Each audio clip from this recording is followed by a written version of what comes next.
They volunteered to go back in time, to wash, dress, eat, and live every intimate detail of domestic life in the 1900 house.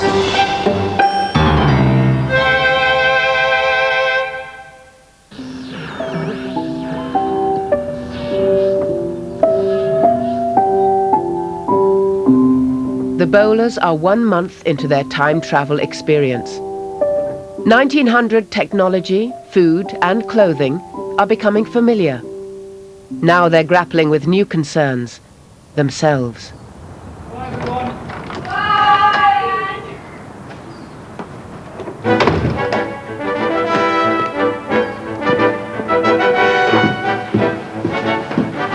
Their daily routines are now well established. Paul, the breadwinner, is off to work. He's a warrant officer with the Royal Marines, posted to a recruitment office in central London. 1900 wages, £113 a year. With the children at school, Joyce is left at home in the traditional role of housewife, a sharp contrast to her normal working life as nursery school inspector. As I've said before, this house is like cleaning Forth Bridge. You start at one end and you work your way down, and as soon as you've finished, it's all come back. You could gather up all the fluff and make a nice sort of bird's nest out of it, really. There is literally enough. So there you are, look. That's a nice little... That's actually 2 days. With no vacuum cleaner, Joyce is losing the battle with dust thrown up in bucketfuls by coal fires, gas lights and the range cooker. When they used to clean, they would dust things down, and they would shut the door, open the window and go out and leave the dust to settle. And I think that must be where the saying comes from, because obviously the room's just full of all this dust, you would choke to death, and you wait for it to settle back down again. So you haven't actually cleaned it, you just moved it around a bit. After 4 weeks, she's had enough. There we are. Quite frankly, the thought of just all I am doing is keeping this house clean is just so boring. I think I'll just go start staring mad, or I'll just leave. Because to think that my only aim in life is to remove dust and fluff, no thanks. Instead, she's come up with a 1900 solution, getting someone else to do the dirty work. 100 years ago, most lower middle-class families would have employed a servant. 1900 wages, £20 per year. Joyce can easily afford it from their weekly household budget, and, like her Victorian counterpart, has placed an ad in the local paper. Domestic helper wanted to help clean 1900 style house. Required to work for 3 months in South East London. This is a real cleaning job. I hope they're prepared to do some proper cleaning. Fluff, dirt, dust, hands and knees stuff. When he's not at work, Paul has been keen to share the load, rejecting the stereotypical role of the man in 1900. When the rules were put towards us, I read them carefully, and I said, yes, I agree to the rules, so I am sticking to them 100%. The way I dress, but not so much as the way I portray myself, because I don't think I could do that, because that would be very, very Victorian, and I think everything would collapse if I just sat there and just, read the paper and expected my meals to put on the table and and did nothing. You should learn to do a handball. In fact, doing housework is not that out of character. Despite the popular image, oral history accounts record that some Victorian men helped with the household chores, as running a home was so demanding. But they were unlikely to have made a public display of their domestic duties, so hanging out the washing would have been unheard of. What's really shocked Paul is what's expected of the master of the house. Cassell's, the 1900 household Bible, states that he, the master, is in charge. And in family disagreements, all members must be ruled by him. We had a look at it in the back quoted about sort of Joyce has got to have the same mind, or the woman of the house has got to have the same mind as the man if he goes out. Namely, his will was whatever happened, in the house, down to the looking after the children, to the payment of the bills, to the how much he was allowed to spend. And I'm not like that, and I don't think I'll ever will be. One of the most important duties of the Victorian wife was to receive visitors. There had been no shortage of friends and neighbours keen to take a tour. Joyce's friend Natalie is the latest to arrive. You've got your piano there, and we're very keen on this period. But I mean, I like this period and all this stuff, but with the things we're used to from now, like electricity and yes. But the look, yes. But they've had these. Well, they do. Wooden ones, of course. Aren't they nice? Yeah. But what's interesting is that it's what a lot of people are trying to do with houses anyway now, isn't it? That get it back. People are very keen to adopt Victoriana in their lives, and I think that's what a lot of people think we're doing here. In actual fact, what they don't realise is they've sanitised Victoriana.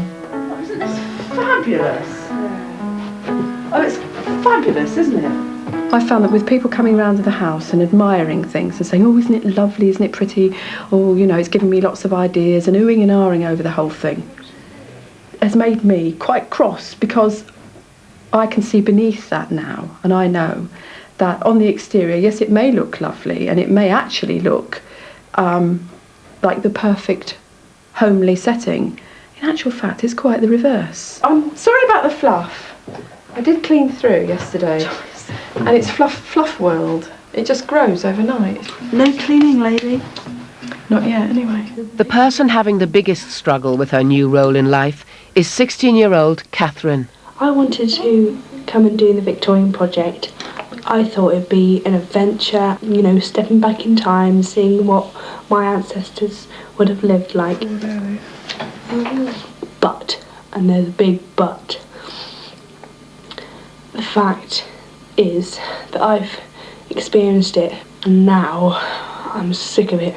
If I don't go out at least once a week, even if it's just a video and pizza evening with loads of chocolate ice cream around at my friend's house, or going clubbing, you know, either one of those things will make me happy.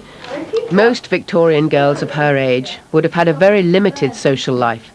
The most popular teenage activity was the church dance, held monthly. Come in. I'm sorry, I didn't hear you knock. That's right. Catherine? In an effort to alleviate Catherine's boredom, an appointment has been arranged.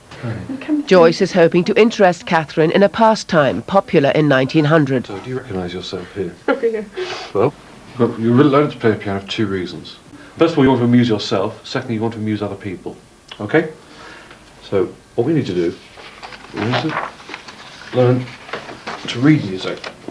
Mastering a musical instrument was an important skill for a Victorian girl, a passport to entertaining at musical evenings, a rare opportunity to meet a suitor. Third finger on a C. To be honest with you, I don't particularly want to know what a Victorian girl of my age will want to do. You know, there's just nothing that interests me. That's it. I'm sorry if I'm being rude and obnoxious, but that's just the way I am, and you're getting me, Catherine Bowler, angry. You're not getting some poncy girl who, in a Victorian dress saying, I do like my 1999 life, but being a Victorian, it's a really good contrast, and I've learned to play the piano, and I've also learned to do some embroidery. You know, that's not me! Unless destined for service, young women like Catherine would have lived at home until they married. As for dating, Joyce has discovered from a Victorian advice book that even thinking about men was taboo. The reading of sensational love stories is most detrimental. The descriptions of passionate love scenes arouse in the reader a thrill through her own sexual organism that tends to increase its activity and derange its normal state, and goes on to tell you, how awful it is for girls to think about young men or even to look at young men, because it's going to introduce terrible, not just mental things like, impure thoughts, but also may damage their internal organs. I just can't imagine what good they thought this book was actually going to do anybody. Catherine is seriously talking about leaving to go back to her real teenage life. Worried about her, Joyce is off to Charlie's. Hello, Charlie. I'm fine, thank you. With more than shopping in mind. While I'm here, have you got any vacancies for a young girl to work at the weekends? Actually, we are looking for someone. For a Saturday? For a Saturday job, yeah. Right, my daughter Catherine, she's 16. Yeah. She's got shop experience. and she's keen to do something on a Saturday, a bit pin money, and also, obviously for me, housekeeping. We've got a prime example here today. Weg, just come here a minute. Yeah. We could sing happy birthday to him today because he's 91 today. But, happy birthday! But Weggy started working in greengrocery when he was 8 years of age. 8? Which he's done all his life. Yeah. He's worked 7 days a week, and from 6 in the morning till 9 and 10 o'clock at night. And he's still working you now, isn't he? Still working, but he's on the YTS scheme. Oh, is he?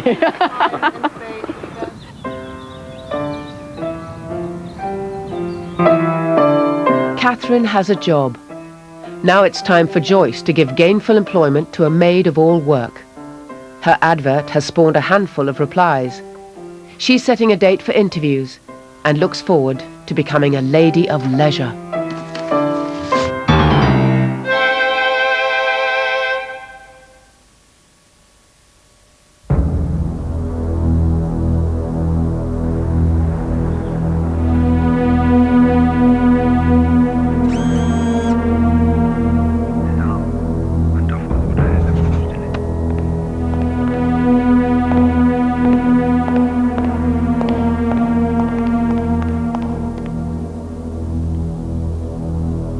Der Architekt aus Amsterdam, der hier gestern war, ist wieder da. Er sagt, er hat seinen Stift hier vergessen.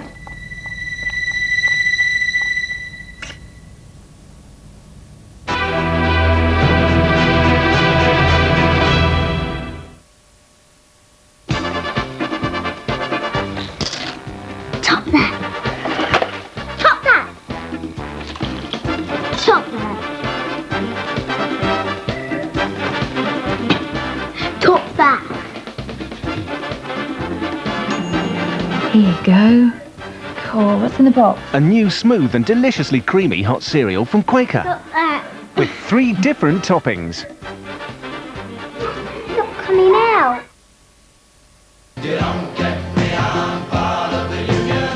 Protect your future with the pension and investment strength of Norwich Union.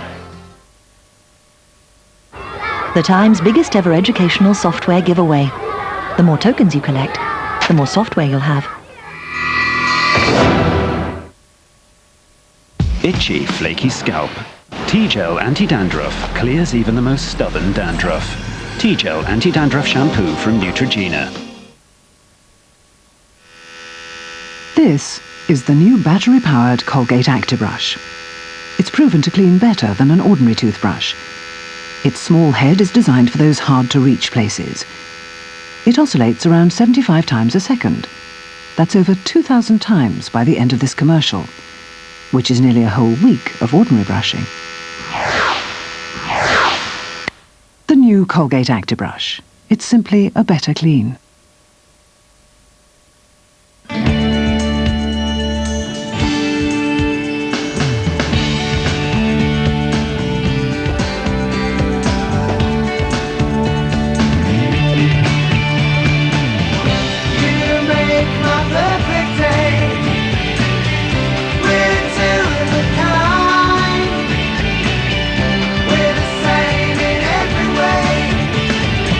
Classic, for the cat in your life and the life in your cat.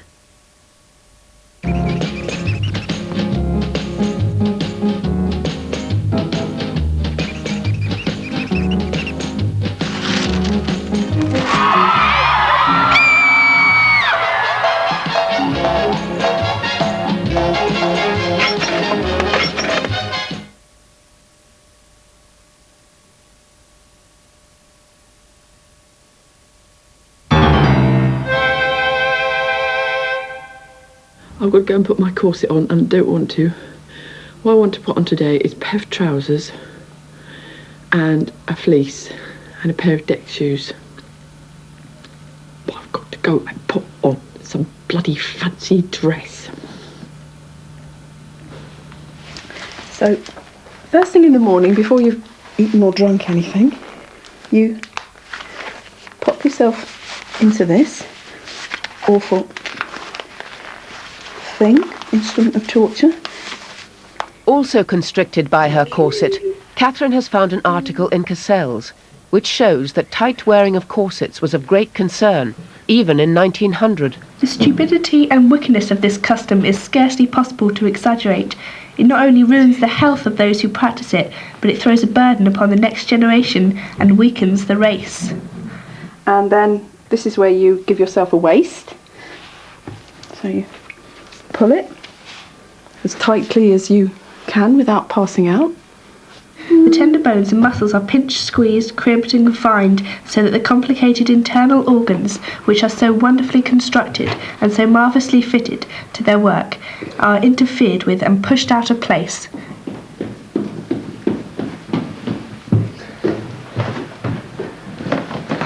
Look.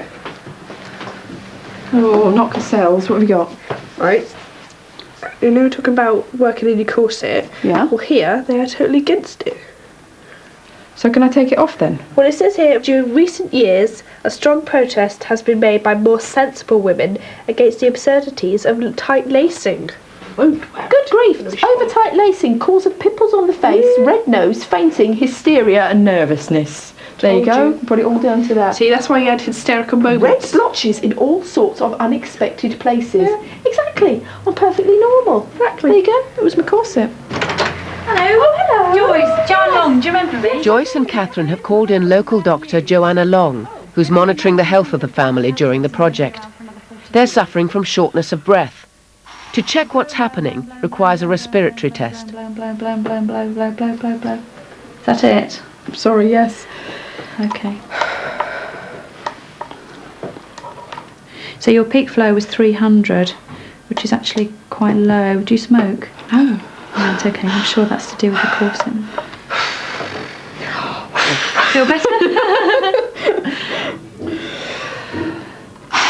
The same test is done without the corset. Hard, keep blow, blow, blow, blow, blow, blow, blow, blow, blow, blow, blow, blow, blow. Okay, 420. Oh, that's a bit better, isn't it? It really is constricting you, isn't it? And all for the sake of fashion. I've actually got a book that I've discovered, which was actually written in 1890, and there's actually a section in this book. It's called The Heart of Beauty, and it says what stays cost us, and it's basically describing, you know, what you've noticed in that. These women that wore the corsets for a long time, their actual body shape changed, and if you can see, the ribs tended to become more elongated, the waist became much more nipped in. The ribs cover lots of internal organs, and the internal organs can actually, you know, become abnormally shaped as well. They have to move, obviously. So if I can show you here how the lungs, the heart, and the liver can actually become very, very distorted in shape from the pressure. You know, even then they knew all the effects of corsetry, and yet, you know, women still wore them. Dr. Long doesn't feel wearing a corset just for 3 months is a health risk, and leaves Joyce to decide whether to continue with it. Get it all on. Without it, though, her tightly tailored clothes won't fit. I hate it. I hate the bloody thing. I absolutely hate it, to think that I would have to wear this for the rest of from my adult life. I can't not wear it because the clothes won't fit, I won't be the right shape, I'll look ridiculous. On average, women's waists in 1900 were 5 inches smaller than they are today. Rigid corsets would have to be worn for another 20 years. Saturday morning finds Catherine still trapped in her corset, but temporarily free from the house. She's on a tryout for a weekend job at Charlie's. It's £3 for a pound. I really like it at Charlie's here. It's good to get away from here, and he's really nice, and really, really nice atmosphere, and they're all good friends here. So. Cheers, my dear. Morning, you go. Bye-bye. 100 years ago, Catherine would have been working from the age of 12. I know somebody of my age would have been out at work. I don't know about working in a greengrocer's, though. I might have been working sort of as a governess, maybe, or working as a maid of all work in somebody else's house. The interviews for Joyce's maid are now set. Having never even employed a cleaner, Joyce needs help on what to ask. Historian Daru Rook has written with advice. Make sure when you interview prospective girls that you have read Mrs. Beaton's eminently sensible advice. Well, we have. We have. For my own part, I would suggest you check the girl's hands carefully. A soft hand suggests an idle heart. Let's have a look at your hands. Oh, you haven't done any work, ever. And we must insist that she become a teetotaler. Otherwise, sherry stocks may suffer. I am heartily pleased you have taken this decision. How else can you proclaim fully to your neighbours that you have entered the middle class?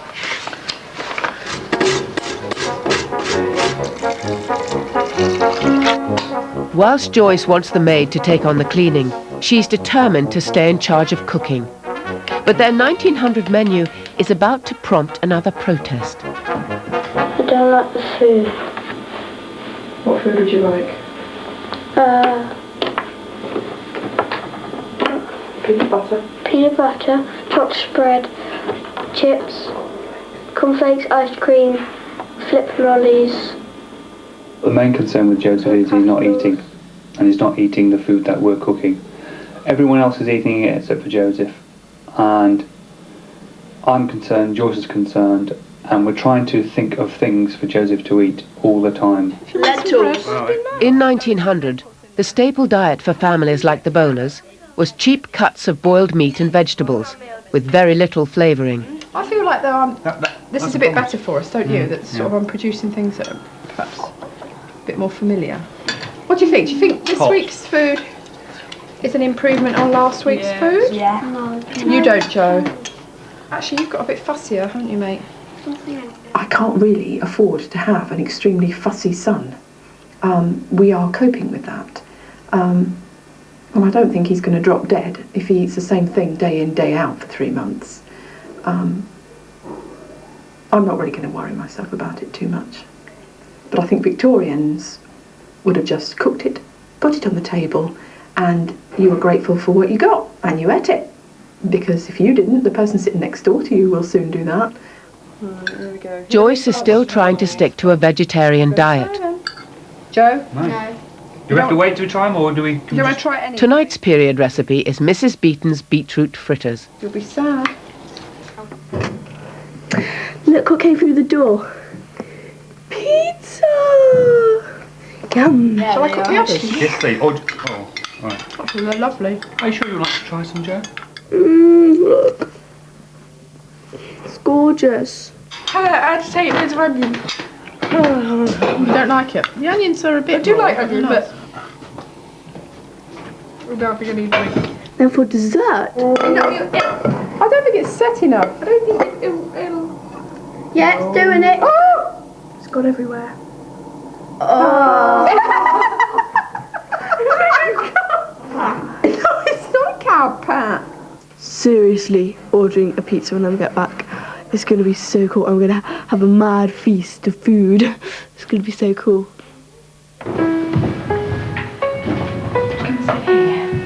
The day has arrived to select a maid of all work.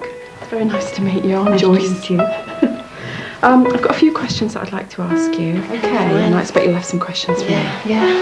Go and take your coat off. Joyce has narrowed it down to 2 applicants. May I see your hands, please? Yes, you obviously used to lots of hard work. This is one of the things I've been advised to ask for. I've worked in factories, like I've done a lot of cleaning, things like that. I cleaned schools. I know in 1900 that they would be employing somebody who was very poor and who needed the work and needed the money. And that's the way we should be treating her. But I think because we're actually a 1999 family, that it's not in our nature to be really horrible to anybody and make them do horrible, skivvy jobs. I like the idea. Someone waiting on me. It makes me feel important. Washing up the breakfast dishes, emptying the slops in the bedrooms, and dusting and sweeping from top all the way down, cleaning out any grates that we've used, which will probably be this one. Yeah. We don't have any detergents. Obviously, you haven't got a Hoover. You're a grade above the working class. Yes, middle class. Yes, you're the middle class. Yes, we are. Hello, girls. Hi. Hello. This is Elizabeth. Both applicants are well qualified, but Joyce has chosen Elizabeth. She wins by 6 inches. A tall maid of all work was recommended to reach into awkward spaces. I thought the house was great. It is just like having your own personal time machine to walk into, you know. It's fantastic. I mean, it's a lot different to what I thought it was going to be. I thought it was going to be a lot bigger, you know, because I was really nervous about how much cleaning I would have to do. But it does seem a lot of hard work, you know, in them days. But the challenge of it, I think, is brilliant. To celebrate the appointment, the bowlers are having a special meal, and Joyce gets the night off. They've read up on fish and chips and discovered they were popular from 1860 onwards. By 1900, London had over 1,000 fried fish shops. Battered fish and chips were a penny halfpenny a portion. Alternatively, oysters were plentiful and cheap. Luckily for Joyce, frying in beef dripping died out in more recent years. Thank you. Fast food has arrived at Elliscombe Road. Yeah, drum roll, you've actually tried something. And for once, Joe is happy with Victorian fare. Salt, please. And possible tea. Are you cooking it wrong?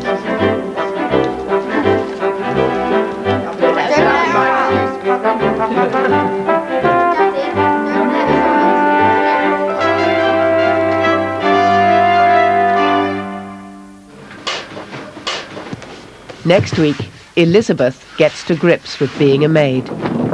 I'm a bit out of breath because I'm absolutely exhausted. It's nearly 9 o'clock and I've been here since 9 this morning. Whilst the bowlers entertain an important guest. Ladies and gentlemen, here I stand before you, a woman of the year 1900. They're having a party downstairs and doing some shows. I don't know what's going on because I haven't been invited because I'm just the maid.